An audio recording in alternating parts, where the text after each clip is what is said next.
Y de ahí en adelante ya Jezabel está decidida entonces a cortarle la cabeza a Elías, porque como un hombre, un profeta de Dios, pudo eliminar a estos profetas de una manera tan fácil como él lo hizo. ¿Cómo? Porque Dios estaba con él, porque Dios le dio las instrucciones y Dios le dijo cómo hacerlo. No estamos hablando de que hoy en día vamos nosotros a hacer lo mismo, pero en ese momento Dios lo hizo así. Él es Dios. Amén. Y eso lo metió, por usar esa palabra, aún en problemas más tensos y más graves con el espíritu de Acab y con el espíritu de Jezabel. De ahí tiene que huir. De ahí es cuando el ángel viene y lo conforta. El ángel le da esa comida para que recobre las fuerzas y le dice: largo camino te espera, pero tienes que seguir corriendo, tienes que llegar a otra cueva. Y en esa otra cueva, que es la cueva de Horeb, en el monte Horeb, ahí es donde él está otra vez con la inseguridad, con la preocupación.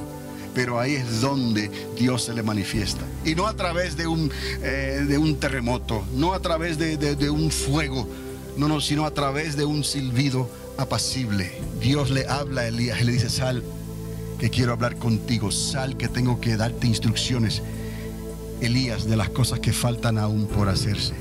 Pero esa inseguridad de parte de Elías no le quitó, no lo privó de que fuera transformado y que no pasara por la muerte. Dios no hizo eso con él. Pero ¿qué fue lo que hizo Dios? Dios dio palabras proféticas para que viniera un Eliseo que terminara el trabajo que Elías no pudo hacer. Pero aún así Elías fue levantado al cielo y no vio la muerte física como los demás mortales de la tierra, sino que Elías fue transformado. Sus riesgos fueron limitados. Ahora vamos a ver qué es lo que le ocurre entonces a Eliseo. Porque Eliseo, no es que voy a contarles toda la historia aquí como hice con Elías, de las cosas las experiencias que tuvo Elías, pero hay una que nos debe dejar claramente, nos debe dar la idea claramente de la disposición que tenemos que tener nosotros los creyentes hoy en día, de los riesgos que debemos de estar dispuestos a tomar en estos días, porque Dios lo está pidiendo. Y si Dios no puede contar contigo, Dios tendrá que buscar otra persona que lo haga. Estamos entendiendo en esta mañana lo que significa tomar riesgo. Depende de esa disposición tuya, de ese compromiso tuyo para tomar estos riesgos, para servirle a Dios, como en la medida en que Dios te pueda utilizar. ¿Cuántos quieren ser usados por Dios? ¿Verdaderamente? Entonces, yo veo esas manos que se han levantado. ¿Cuántos quieren ser usados por Dios? Yo quiero ser usado por Dios. Usted quiere ser usada por Dios. Entiende entonces que de la manera en que Dios lo va a hacer, puede ser de una manera muy diversa. No tiene que ser un modelo solamente. No tiene que ser aquí, por ejemplo. No, es más. Se es más práctico y más efectivo fuera de este modelo cuando usted está llevando esto a los que están allá afuera. Porque donde quiera que usted esté, usted va a ser un canal de bendición para que Dios pueda utilizarte y darle una palabra de esperanza a alguien que está confundido, o a alguien que está en la miseria, o a alguien que está en cadenas. Y Dios se encargará. Quizás nosotros humanamente tratamos de juzgar a las personas por lo que se ve afuera, pero para Dios no hay nada imposible. Mientras la persona quiera, mientras haya un lugar en ese corazón para arrepentimiento, mientras haya un lugar en ese corazón para creerle a Dios, Dios lo puede hacer. Ahora, Eliseo, si usted va conmigo donde les dije ya, hace un ratito atrás, al principio, les dije el 2 de Reyes, capítulo 6, el verso 8 en adelante. Esta es la historia que le sigue a la historia de la cabeza del hacha que se le cayó, ¿no? Y iban a hacer la casa, la casita, el lugar de albergue, y se le cayó a alguien un hacha prestada, la cabeza del hacha. Y qué curioso, ¿no? ¿Cómo tan sencillamente no nos podemos explicar nosotros cómo el profeta le dice: un palo ahí? ¿Dónde se cayó el hacha? Pues sí, en el río Jordán, ¿no? Estamos en el río Jordán. Usted que ha estado en el río Jordán. Y se pregunta, bueno, si el río Jordán no es tan profundo. En aquel entonces había áreas bien profundas en el río Jordán. Eso no se ve la cabeza del hacha. Y lo que hace el profeta es que tira el palo en el área más o menos donde le dijo el que perdió el hacha. ¿Y qué pasó, oye? El hacha que flotó. Qué tremendo milagro, ¿verdad? Pero esas cosas eran, ¿no? Como comerse una tortilla, ¿no? Hoy en día, ¿no? Muy fácil. Gloria al Señor. Ahora, pasa esa historia del hacha y aquí comienza algo con los sirios. Y quiero que entienda esto aquí, porque si usted no está dispuesto a creer esto, entonces tu fe es muy pequeña. Pero si tú estás dispuesto a creer esta historia, ¿cómo es que Dios puede hacer esto? Quiere decir que es precisamente lo que Dios está haciendo y quiere hacer con nosotros en este tiempo. Porque se acerca una grande calamidad. Y la iglesia necesita entenderlo, lo que está ocurriendo allá afuera, para poder advertirle a las personas que el fin se acerca y que no hay nada en realidad que puedan hacer que garantice ese escape, a menos que se conviertan ¿a quién? A Dios. A menos que verdaderamente se arrepientan. No estamos hablando de wichi-wachi aquí, no estamos hablando de esos que se convierten, que levantan la mano, no, porque se emocionan y ya ahí yo soy cristiano de tal iglesia, pero su vida poco ha cambiado. No hay esa relación personal con Dios, ¿no? No estamos hablando de eso, estamos hablando de las personas que verdaderamente pasan por el arrepentimiento y pueden nacer del agua y del Espíritu. No hay otra fórmula. Para ser salvos tienes que nacer del agua y del Espíritu. No importa cuántas veces hayas ido a la iglesia. No importa cuántas veces hayas levantado la mano. No importa cuántos de tus padres y de tus abuelos y de tus bisabuelos hayan sido pastores, misioneros, evangélicos. No importa. La decisión final. Tus padres han orado por ti, para que tú al final, si te apartas de los caminos de Dios, regreses a los caminos de Dios por tu propia voluntad. ¿Entienden lo que hizo el hijo pródigo? ¿Quién obligó al hijo pródigo? Nadie lo obligó. Las circunstancias lo hicieron recapacitar y recordar que esa palabra que fue enseñada. Pero él tuvo que decidirlo. El hambre, lo que estaba viendo, el dolor, el sufrimiento, lo que haya sido. Él tuvo que evaluar la situación y tomar sus riesgos otra vez. Y él decidió regresar a la casa de su padre. Esa es la historia del hijo pródigo. ¿Cuántas personas están allá afuera que Dios quiere realmente que regresen a la casa? Pero con una verdad más o menos a medias, nada va a ocurrir. Tienen que ocurrir ciertas circunstancias que hagan pensar a la gente y verdaderamente reconsiderar los caminos que han tomado. Esas cosas están a punto de suceder y están sucediendo ya, y el Espíritu Santo lo está revelando a su pueblo, para que ya no estemos proyectando, presentando, anunciando una iglesia nominal, sino una iglesia que está compuesta de hombres y mujeres que han nacido del agua y del Espíritu. Y ese es usted y ese somos nosotros. ¿Lo está entendiendo? Estos profetas tuvieron que servir a Dios de esta manera, con la realidad de la situación, de las circunstancias y de la realidad de la emergencia en que estaban viviendo. Ambos lados, porque tanto Elías, el profeta, como el pueblo estaba pasando por una crisis. Entonces, vamos aquí al capítulo 6, verso 8, como les dije, y dice: tenía el rey de Siria guerra contra Israel, y consultando con sus siervos le dijo: en tal y tal lugar estará mi campamento. ¿Qué es lo que está hablando aquí el rey? Está hablando de su estrategia militar. Le está diciendo a sus generales, a sus capitanes, a sus siervos, ¿no? Le está diciendo: aquí vamos a establecer ¿qué? El campamento base. Y el varón de Dios, ¿quién es el varón de Dios? El varón de Dios envió a decir al rey de Israel: mira que no pases por tal lugar, porque los sirios van a ir allí. Eliseo le está avisando a el ejército de Israel, le está avisando cuáles son los planes de los sirios. ¿Está conmigo? Pero aquí no hay ninguna conexión, aquí no hay espías, aquí no hay nada. Usted tiene que entender esto. ¿Cómo es que esto ocurre? Y el varón de Dios le envía a decir al rey de Israel cómo evadir la circunstancia, la situación. El verso 10. Entonces el rey de Israel envió a aquel lugar que el varón de Dios había dicho, y así lo hizo una y otra vez, con el fin de ¿qué? De cuidarse, dice la palabra, cuidarse. La gente va a necesitar cuidarse de lo que viene. Es tan terrible. Necesitan cuidarse. Pero ¿quién le va a decir a ellos los planes de Dios si no es usted, si no somos nosotros? ¿Quién se va a arriesgar a ser contradictivo contra una sociedad que está diciendo no, las cosas van a mejorar? Aún contra un cristianismo que está tibio en ese sentido y está diciendo no, pueden ocurrir cientos de años todavía antes de la venida de Cristo. Dios es amor y Dios de alguna manera nos va a sacar hacia adelante. No, esa no es la respuesta. La respuesta es algo terrible viene y tienes que cuidarte. Y esto es lo que el Espíritu Santo dice. Suelta la palabra. Es responsabilidad del que la recibe de que tome la decisión correcta.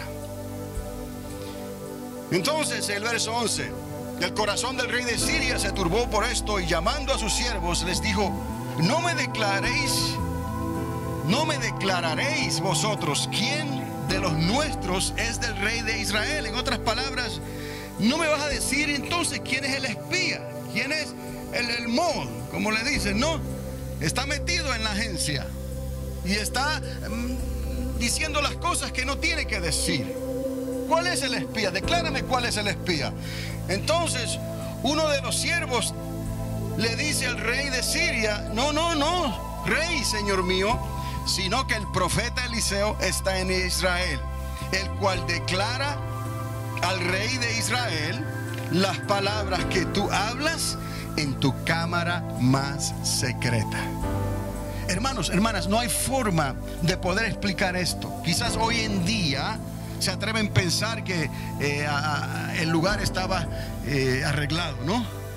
Pero no había tal arreglo en aquel entonces. El único arreglo era el Espíritu Santo, la presencia de Dios, los oídos de Dios que oye todas las cosas.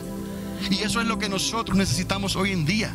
Deja que el mundo haga sus arreglos, porque estamos viviendo en un tiempo donde la ciencia se ha aumentado. Pero eso no es lo que nos va a ayudar a nosotros. No es con espada, no es con ejércitos. Sigue siendo con el Espíritu de Dios. Si vamos a dejarnos saber, a entender como los hijos de Isaacar, tenemos que depender del Espíritu Santo. El rey aquí sirio necesitaba entender que el profeta Eliseo entonces estaba escuchando de alguna manera los planes que él hablaba en secreto con sus generales. Y en el verso 13 le dice: y él dijo: id y mirad dónde está, para que yo envíe a prenderlo. La persecución siempre nos va a estar tocando los talones. La persecución. ¿Por qué? Porque vamos a ser un estorbo para los planes del mundo, para los planes de los que no quieren creer ni quieren obedecer la palabra de Dios. Y entonces le dice: ¿dónde está él? Díganme para ir a prenderlo. Y le fue dicho: él está en Dotán.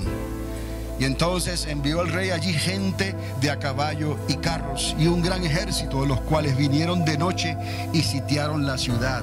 El rey estaba desesperado, decidido a hallar a este profeta y traerlo a cuenta. Era el espía más buscado, most wanted, en aquel entonces en todo el reino. Eliseo, vivo o muerto, lo quiero. Pero yo quiero que aquí usted note el libre albedrío de los profetas de Dios para hacer las cosas de una manera diferente. Elías hubiera hecho algo, tal vez, como hizo con aquellos profetas de Baal. Pero Eliseo hace algo diferente. Y yo quiero que usted y yo entendamos esta actitud de Eliseo, porque esta actitud de Eliseo nos recuerda la actitud de nuestro Señor Jesucristo cuando estaba siendo colgado en la cruz. Nos recuerda la actitud de Esteban cuando estaba siendo apedreado. Nos recuerda la actitud de las enseñanzas del apóstol Pablo. ¿Recuerdan las palabras de Jesús? Perdónalos. Las palabras de Esteban, perdónalos. Las palabras de Pablo: si te piden agua, dale de beber. Si te piden comida, dale de comer y con esto le estarás echando ascuas de fuego sobre la cabeza. Pero quiero que usted vea esta actitud. Esta actitud sale del libre albedrío de una persona como usted o como yo, que no tiene que hacerlo, pero como estás pensando como Dios, lo puedes hacer. Y no solamente lo puedes hacer, sino que lo haces. Eso no hace que Elías era un bárbaro, pero Elías se prestó en esos momentos no para perdonar ni para hacer un llamado al altar. Bueno, lo hizo en cierta forma.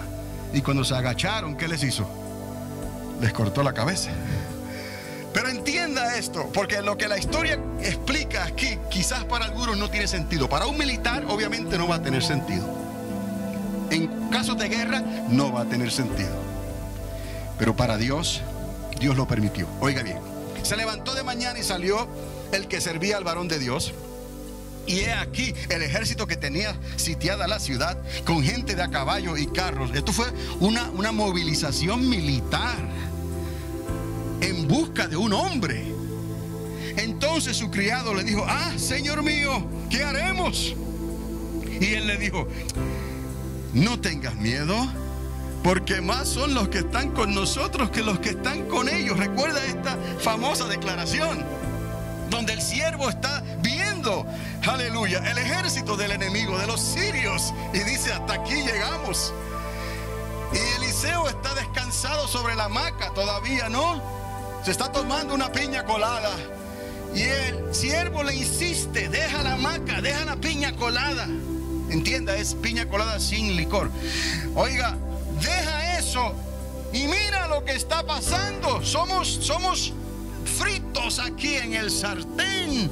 Y Eliseo tranquilo, porque Eliseo tenía confianza, plena confianza en aquel que lo había llamado. Pero no solamente eso, sino que Eliseo estaba dispuesto a tomar ¿qué? Riesgos. De la manera en que él hablaba, él habló y tomó riesgos en una manera que Elías no lo hizo. Pero Eliseo estuvo dispuesto a hacerlo. Y en ese momento el Espíritu del Señor le muestra a Eliseo que hay un ejército más grande de parte del Señor, que están rodeando el campamento del enemigo. Y entonces Eliseo ora y le dice a Dios: por favor, muéstrale a mi siervo lo que mis ojos están viendo. Y de ahí la famosa frase: más son los que están con nosotros, que los que están en contra de nosotros. Entendamos, Jesucristo utiliza esas palabras. Esas palabras son para ti y para mí hoy en día. Es cierto, el fin se acerca, pero recuerda, son más los que están con nosotros que la tercera parte de los ángeles que cayeron. Son más los que están con nosotros que el dragón rojo. Son más los que están con nosotros que los que van a cruzar el Éufrates y ese desierto en un momento determinado por Dios. Son más los que están con nosotros, a nuestro alrededor, en nuestro campamento. Confía en el Señor, que solamente dos cosas pueden ocurrir: que mueras como Eliseo o te vayas como Elías. ¿Me explico? Ambos fueron a la presencia de Dios en victoria. ¿Cuántos alaban a Dios? Ok, y terminando entonces este relato, aquí Eliseo le dice: no tengas miedo, porque ellos son más los que están con nosotros. Y oró Eliseo y le pide a Dios que le muestre al siervo.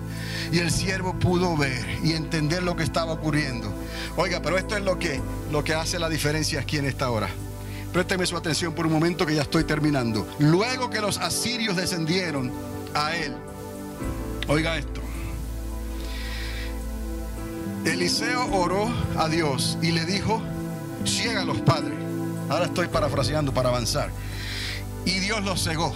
¿Está conmigo? En el verso 18. Conforme a la petición de ¿quién? Del profeta. Y después dice Eliseo, se le acerca a ellos y les dice: oiga, este no es el camino. No. Ni es esta la ciudad. No. Pues no ve que no puedo ver. Sí, entiendo. Seguidme y yo os guiaré al hombre que buscáis. Y los guió ¿hasta dónde? Hasta Samaria.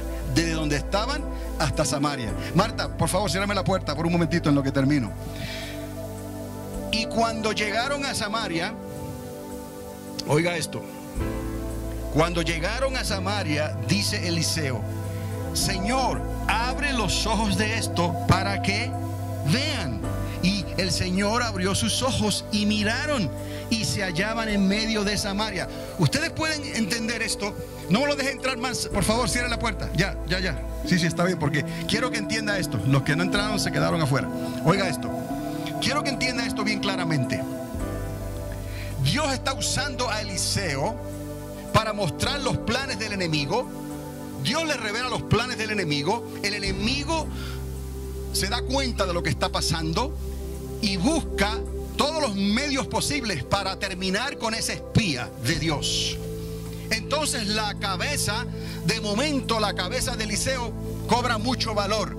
Y aún así Dios deja que Eliseo actúe libremente. Pero Dios está usando a Eliseo para que los planes de Dios se cumplan, pero con una misericordia tan grande que no la vimos en los días de Elías. Porque estamos hablando de todo un ejército, pero no estamos hablando de el rey de Siria solamente. Estamos hablando de un ejército de personas que estaban bajo el rey de Siria y que iban a buscar y a apresar a Eliseo para llevarlo arrestado delante del rey de Siria. Y entonces el que está siendo perseguido se convierte en el perseguidor. ¿Me está entendiendo? El que está siendo perseguido, por la gracia de Dios, Dios le entrega a sus enemigos en sus manos. Se quedan todos ciegos, no pueden ver. Necesitan la ayuda de un vidente. ¿Quién era ese vidente? Eliseo. ¿Está conmigo? Eliseo los guía hasta Samaria. Los lleva a ese lugar seguros. Y le dice a Dios: ahora permíteles que puedan ver. Oye ahora.